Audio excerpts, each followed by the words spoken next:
I've made a little bit of progress with my button bands for this 1940s inspired waistcoat. So for whatever reason, I've knit one half longer than the other. So that meant I had to pick up more stitches along one edge than the other. So I've just sort of done some sneaky decreases and increases to even it out. I think it'll be fine, but I've used this video from Suzanne Bryan, picking up stitches, perfect button bands. It's been very helpful. So I've done some little things, like I've started the row with 2 knit stitches because one will roll away and things like that. It was a very nice little video, very informative. I've now got to make my buttonholes in this horizontal ribbed section to correspond with the buttonholes, the vertical rib along the bottom here. So that's my next challenge. Now here we have some footage of me trying to show you how I picked up the stitches and decided on the location for the buttonholes, but my £20 Amazon tripod has given up the ghost after 4 years of hard use, so the camera just slowly... I tried again, but I'm not really sure how much of this you can see.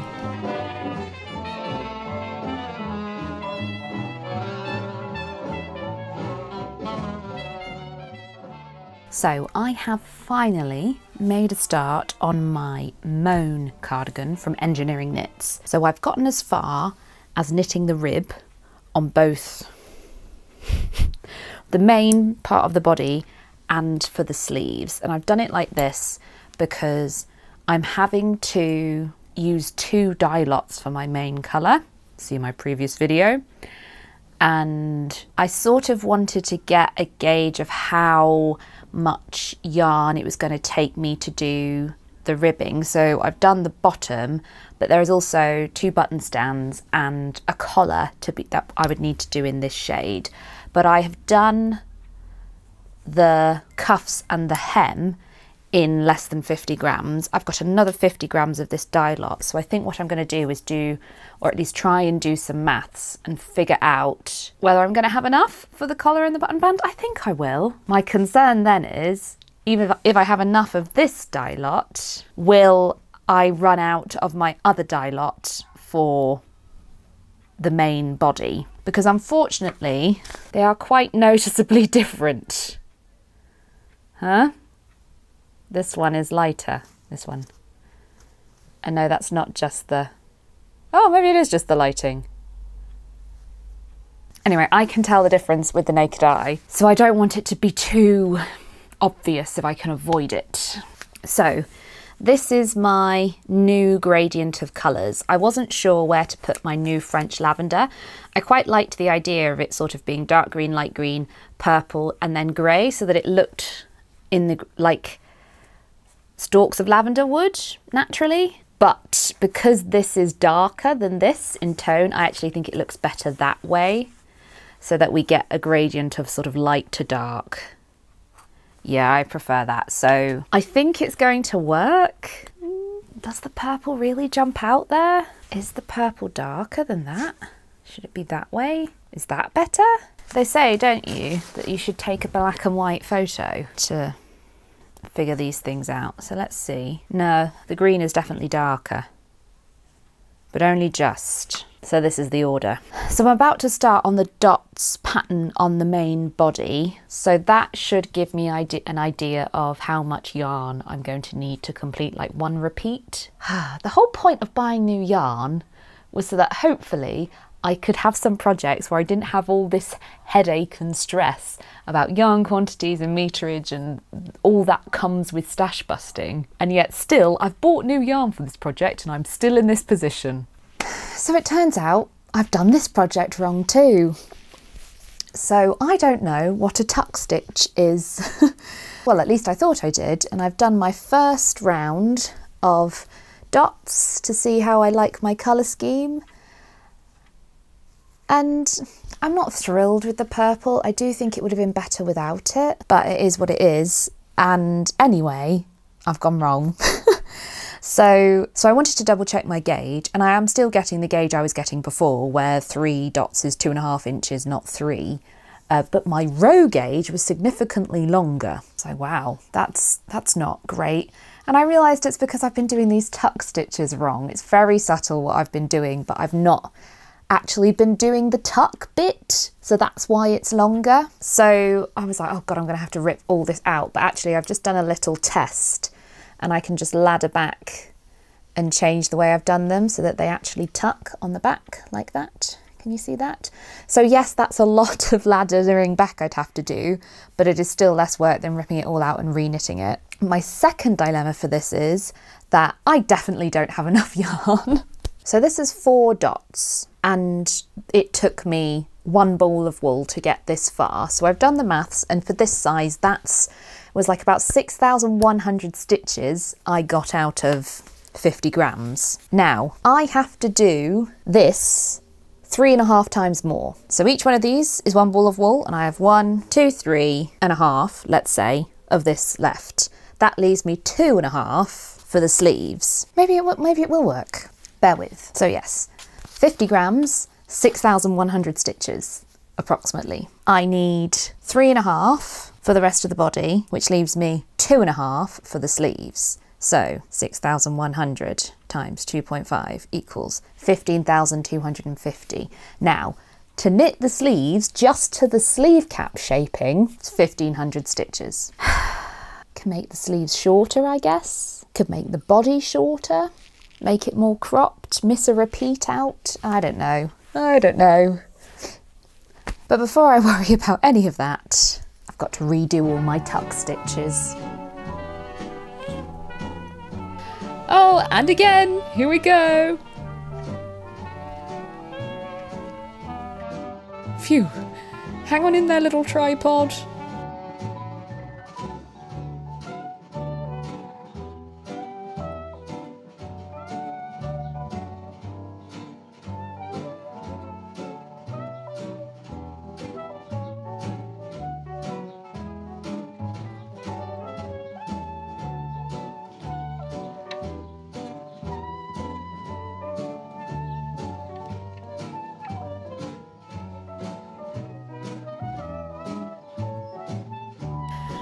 So I have finally finished fixing the tuck stitches on this. It's taken me a weekend, but I'm finally ready to carry on with my next stripe repeat. And I've been thinking about the fact I'm not going to have enough yarn, and I do think I have a plan. So I have 2 dye lots of the grey.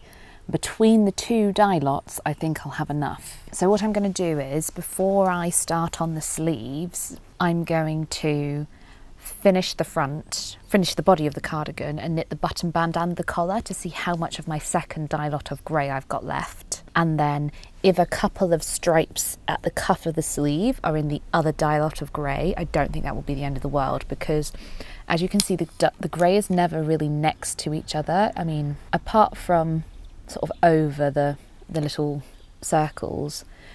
So I think it should be okay. It's still going to be tight, so I might have to knit the sleeves top down to see how long I can make them. These things are never straightforward, are they? Some other things. So my last episode of Stash Busting has just gone up, and I woke up this morning and I actually had a refund from Lily Kate France.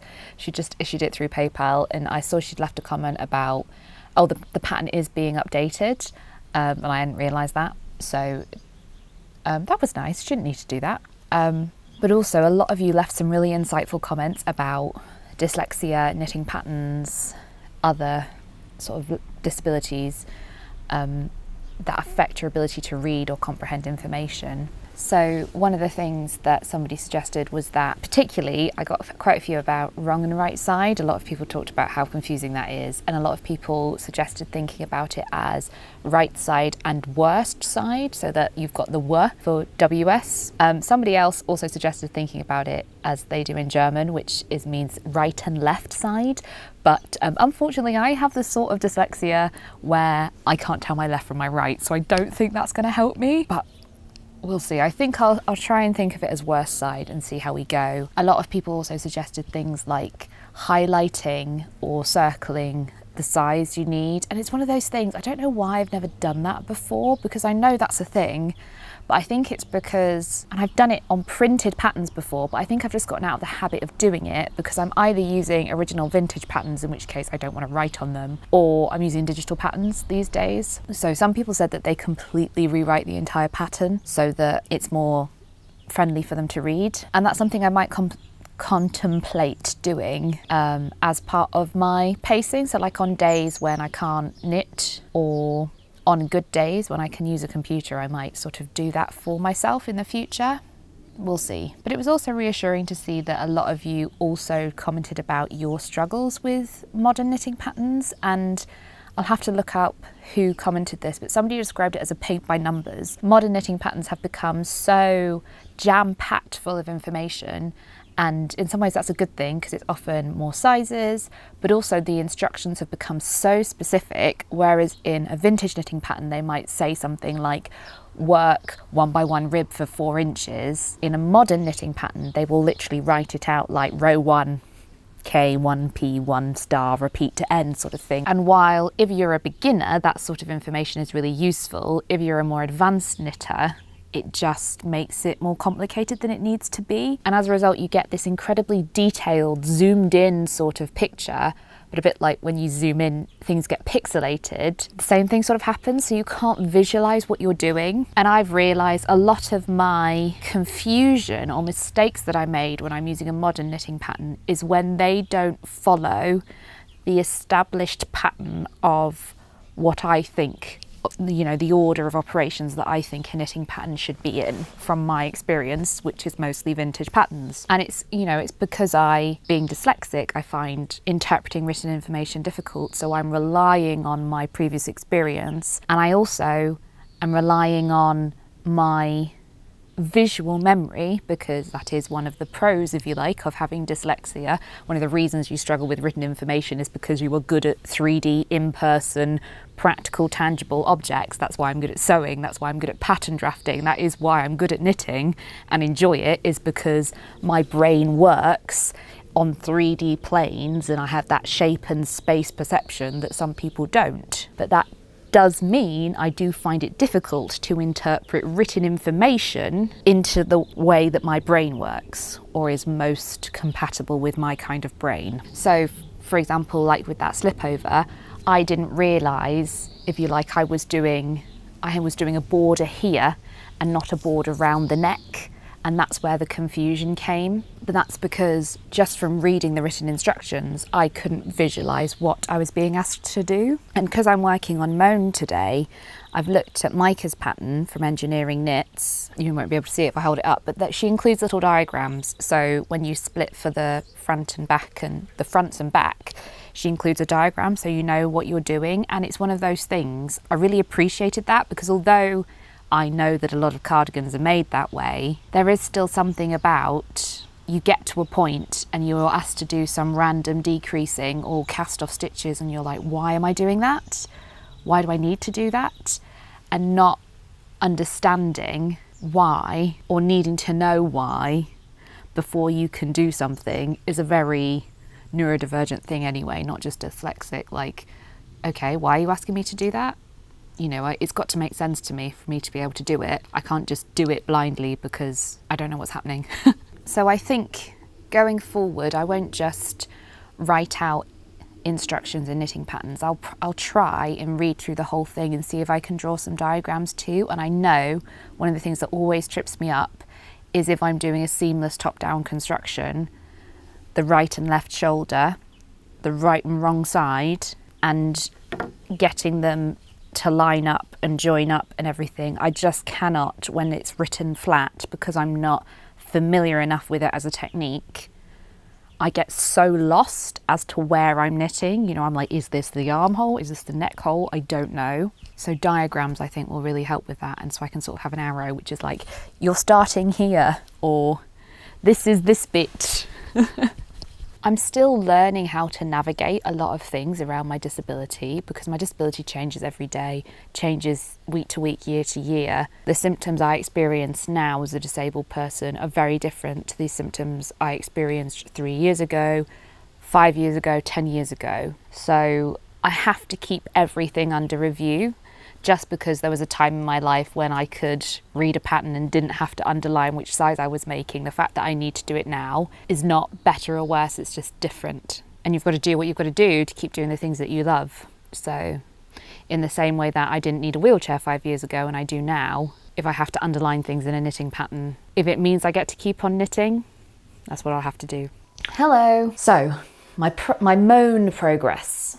I've done one row too far, but I'm up to dividing for the armholes and I'm on my 3rd ball of wool. I'm saving myself an inch compared to the pattern, but I don't really think that's going to make a difference in the scheme of things. So the sort of body length is obviously graded with the sizes, but being a short person, and not actually having a 42-inch bust, I don't really need the extra length.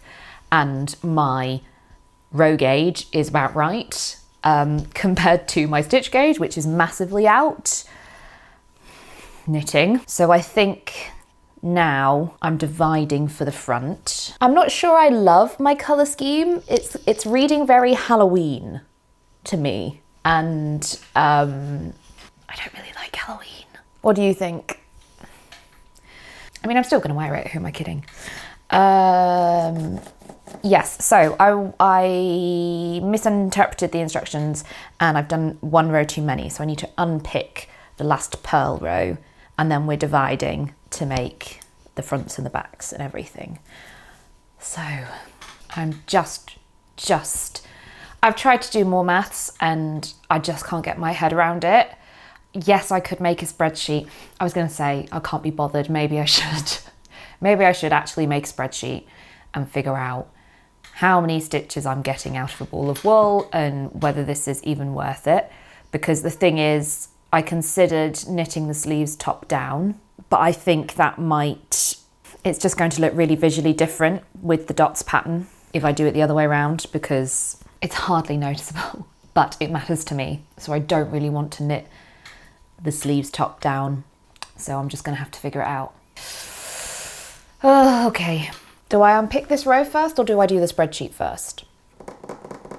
Let's do the spreadsheet. Because I haven't got long, I've got to go and vote. Here I am weaving in the ends on my finished waistcoat. Thankfully, there weren't too many to deal with, and I promise I'll get myself a new tripod. Oh, yeah, there it goes.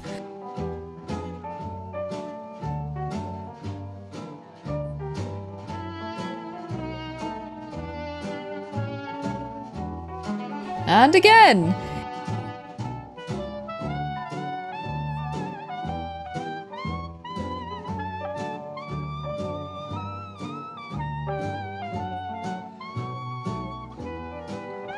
So I still need to trim them, but I have woven in the ends on my little waistcoat thing. And it's funny, when I tried it on first, I really didn't like it at all. I was like, oh God, what a waste of time and energy and yarn. And then we had another patch of rain. The day I finished it, it was like 28 degrees or whatever. And now it's raining and cold again. And I'm like, oh no, I love it. It's perfect. It's exactly what I wanted. I've still got to decide on what sort of buttons I want. But yeah, I'm thrilled. I think it will. I also think part of it is it doesn't go with everything, the styling, and obviously with the short sleeve length, it needs a shirt underneath it or a blouse, and I don't have any of my sort of long sleeve wintry blouses out at the minute because it's supposed to be summer. So I just need to decide on the buttons and trim the ends, and then it will be time for a final reveal in the garden for the first time in a very long time. Let's hope there's a pause in the rain. Yes, but with this one done, I have been focusing on mown, which I did a 3 needle bind off for the shoulders. I just prefer to do that than seaming them up. I find I get a firmer seam and a neater seam. And I feel like because I'm a short person, right? This seam is visible to a lot of people. I like that one to be a 3 needle bind off rather than mattress stitch. This might be play havoc with the mic. Oh, but I haven't done the neckband or the button band and the collar yet, but I'm liking the way where the neckline is sitting on me. I find sometimes with very high neck cardigans like this, the neckline doesn't sit in the right place on me, but this one looks great. Yeah, I'm not sure about my choice of dots colours. I feel like from a distance, this green fades away.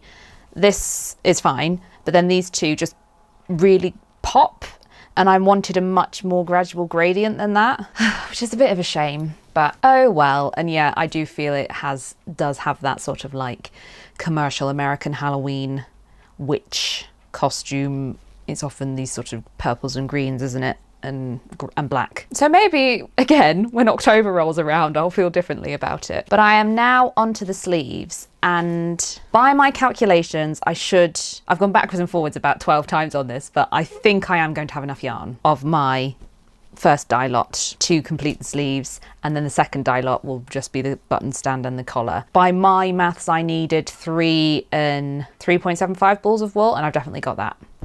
I mean, fingers crossed. I think part of it was I hadn't accounted for casting off stitches for the armhole and shaping and things like that, and shaping for the neckline, so that did save some of the grey yarn.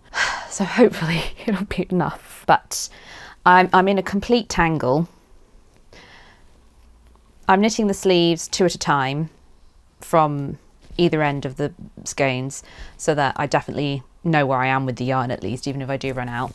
And you might have noticed, yes, I've got a million ends to weave in. I've made a start on them. I just don't want to trim them until I block it, just so that I know that they're really securely in there and they're not gonna wiggle out in the wash. And it does include in the pattern directions for how to avoid having ends to weave in by carrying the yarns up. But I don't like doing that. Basically, I would just rather cut it and deal with weaving in the ends than have 5 live balls of wool that I'm managing. I think it's partly because I do most of my knitting in bed and like they just end up everywhere in a mess. So I'd rather just snip them and weave the ends in. It's possibly more wasteful of yarn, but yeah, you win some, you lose some. But the fit I'm really pleased with. So as a reminder, I ended up going up 2 needle sizes and 2 pattern sizes. So I've made a 42 with 4.5mm needles, and I currently measure 38 round the bust. And I've still got the button band to go on, so that'll be another inch. But like it's not massive, it's not snug, it's just the sort of 0 to 2 positive ease that I wanted. Would rather have, for this style of cardigan, I would rather have a bit more positive ease so it doesn't gape. So all that fretting and all that maths last month and the waiting for the new yarn has paid off, will pay off. I will end up with a garment that I'm happier with in terms of fit, if not in terms of colour scheme. Knitting's supposed to be relaxing. Yeah, just to say, I'm not doing fabulously at the minute in a million ways. Fatigue, brain fog, mental health. It's just been a little bit of a tough patch for me over the past couple of weeks. So the amount of progress I've made in my knitting, I'm really pleased with, actually, all things considered. And as usual, all my other plans for Retro Claude, Claude Tries New Things, Comfy Claude, all those things have just not happened. I'm just not there yet still, and it's 6 months into the year. But my health does have to come first, I think. I need to remember that like the reason that I do this as a job is not to grind myself into the ground. It's so that I have the freedom to manage my health. And yes, that comes with some financial trade-offs. If I make fewer videos, I make less money. But it means that if I need to, I can take a month off and there will still be a job waiting for me at the end of it. You will still be waiting for me at the end of it. So thank you very much for that. Thank you for my supporters on Ko-fi. Thank you for, I've been selling lots of sewing patterns at the minute on Etsy. So bless her, my mum is going backwards and forwards to the post office for me. So thank you if you've bought a pattern or anything like that as well recently. I really appreciate it. And hopefully this video will go up in July. Let me know in the comments if I made it. Okay, I'm carrying on with my sleeves. Okay, so I've trimmed the ends on my waistcoat, and now I've gone out my button collection to see if we can't find, because I need 4 buttons to match. So this is the browns. I don't think metal is right, and I don't think white is right. I suppose, well, I don't really have anything orangey. No. Just looking at the flecks in the yarn to see. Let's start with the browns. Oh, quite like those. There's 4 of those. There's only 3 of those and they're the wrong shade of brown. Oh, you cannot see that. That's good, isn't it? Here we are. much better. So, yeah, don't hate it. Not enough of those, and they're the wrong colour. No. I feel like this kind of plasticky one just looks cheap and nasty and a bit dated. Dare I say it? Those are probably too big. Got sort of like little... No, again, they're just a bit nasty. See, something like coconut buttons would be nice, but I've only got 2 of those. I've got 3 of those. So, the million-dollar question is, will these buttons fit through the buttonholes? Just. Hey, I think we have a winner. Oh, those are pretty.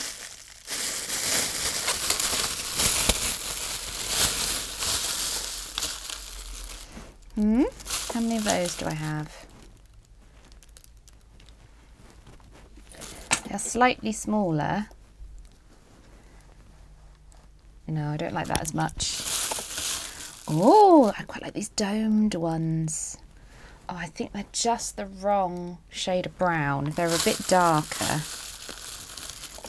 But also, look at these green ones, these square ones. I mean, they're cute, but they're probably too small. Do I like the green? Because the thing with a 2-hole button like this is there's no shank, so I'd have to make my own shank. Oh, they are cute. Do I go for the green? Let's have a look. Oh, I like it. I like it.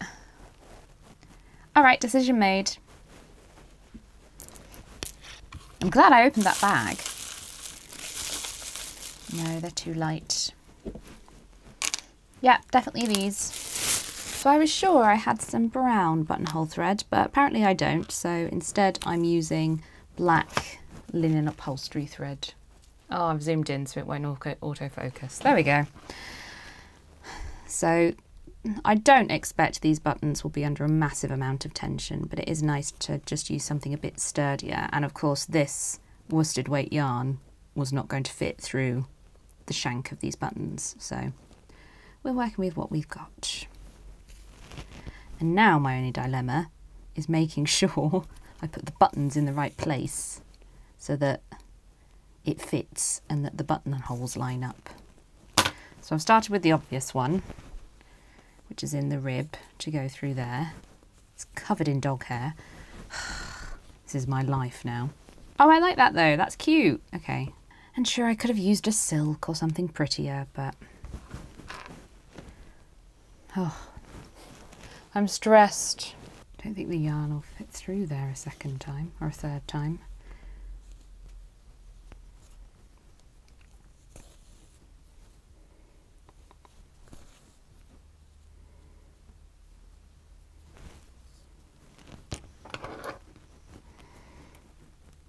So there are the buttons sewn on. Really pleased with my choice. So with the buttons on, this is how much yarn I have left. I've got my scales in front of me, so let's see, 32 grams. So I had 400 grams of this, which means I've used 368. Is my maths right? I've just accepted now that my mental arithmetic cannot be trusted. 368, I was right. Oh, I like it when that happens. So that means, divided by 50, 7.36 balls of yarn used for my little waistcoat thing.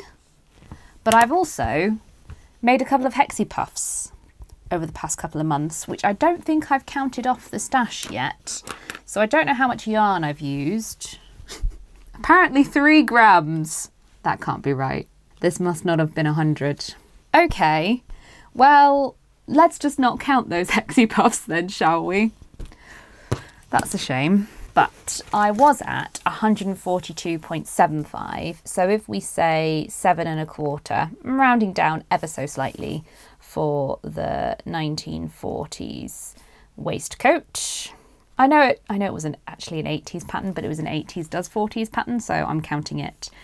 Which should leave us at 130 5.5. So the new total going into August 2024 is 135.5 balls of wool left in the stash. And I'm feeling good about that because I'm very nearly done with Moan. So that will be another 9. Is there anything else I'm working on currently? Not really. Oh, the daisy blouse. I think once I finish Moan, I'm going to focus 100% again on the daisy blouse, and hopefully I'll have it done for autumn. I feel like it's more of a spring sort of thing, but it would be nice to finally have it done. And as well, I think then that would sort of be an even 3 years since I started working on it. Or is it 2 years? It'll have been a long time. Anyway, this is a really long video and I've still got to show you my finished waistcoat. So hopefully it's not raining and not too hot. I'm going to put it on and model it for you. Woo!